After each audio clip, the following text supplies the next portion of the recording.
Every town has its secrets. Some you can bury, others, they whisper. And if you listen long enough, they start to scream. Hey, welcome back to Whispers in the Dark. I'm Travis, and tonight we're delving into one of Japan's most haunting unsolved mysteries. A case that shattered the illusion of safety in a quiet Tokyo suburb and left a nation grappling with unanswered questions. This is the story of the Setagaya Family Murders. It's December 30th, 2000. The Miyazawa family is preparing for the new year in their home in Setagaya, Tokyo. Mikio, 44, works for a publishing company. Yasuko, 41, is a school teacher. Their children, Nina, 8, and Rei, 6, are the center of their world. They live in a modest two-story house, connected to Yasuko's mother's residence. It's the kind of neighborhood where kids ride bikes until dusk, where the biggest threat is a stray cat getting into the trash. Mikio was known for his gentle nature. He loved jazz music and doted on his daughter Nina. Yasuko, ever patient, often volunteered at the local elementary school. They were, by every account, a kind, close-knit family. That night, the lights in their home gradually dimmed. The kids went to bed, probably excited for the new year.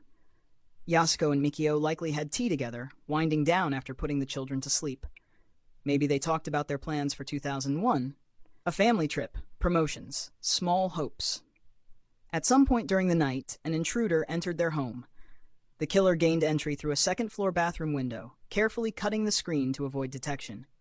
He entered silently, a shadow in a home full of light. Rei, the youngest, just 6 years old, was sleeping in his room on the second floor.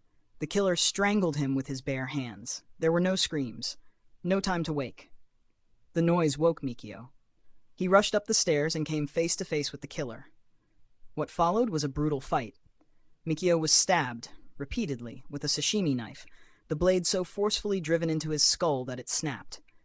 There were bruises on Mikio's body. He fought hard. He tried to protect his family. The killer wasn't finished. He went into the bedroom and found Yasuko and Nina.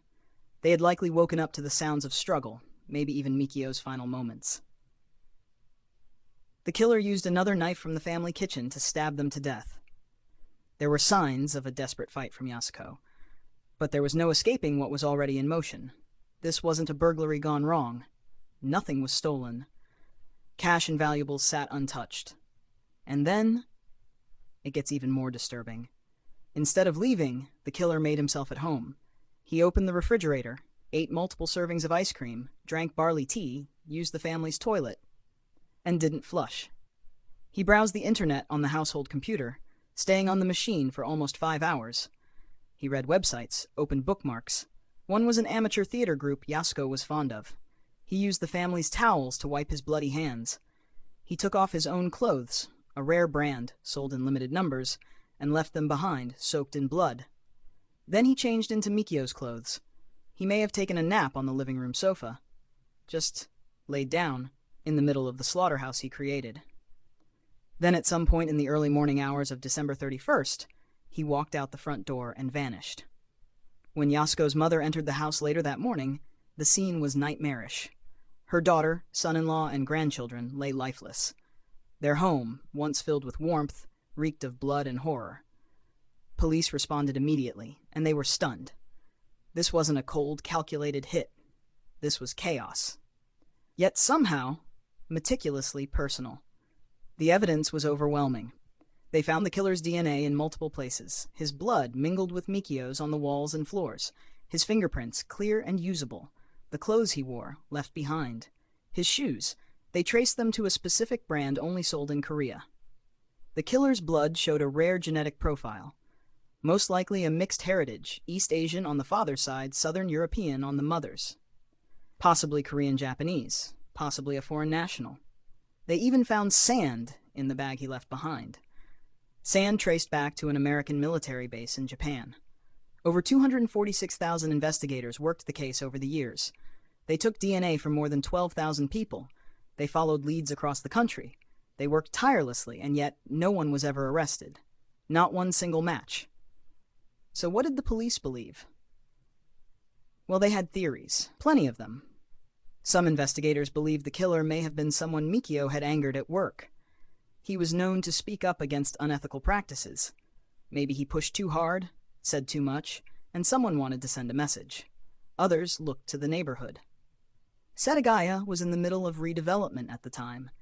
The Miyazawa home stood nearly alone. Most of the nearby homes were abandoned or scheduled for demolition. That meant the killer could have watched the house for days without being noticed. He may have entered before. He may have planned everything. Then there's the theory of mental illness.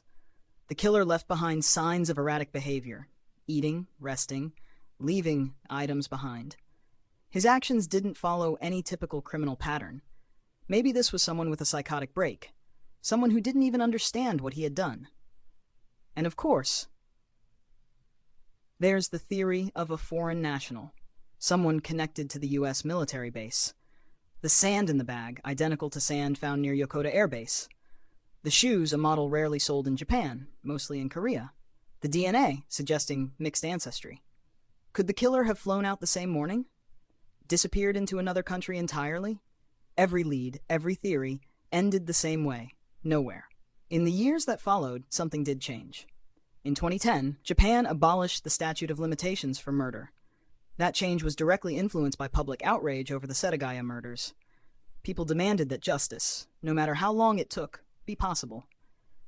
Today, the Miyazawa home still stands. Boarded up, abandoned, preserved as evidence. No one dares to tear it down. It's a crime scene frozen in time, a monument to one of the darkest nights in modern Japanese history. 20 years later, the house still whispers. It still waits. And so do we. Thanks for listening tonight. You've been listening to Whispers in the Dark. Sleep light, lock your doors, and remember, the scariest monsters are real.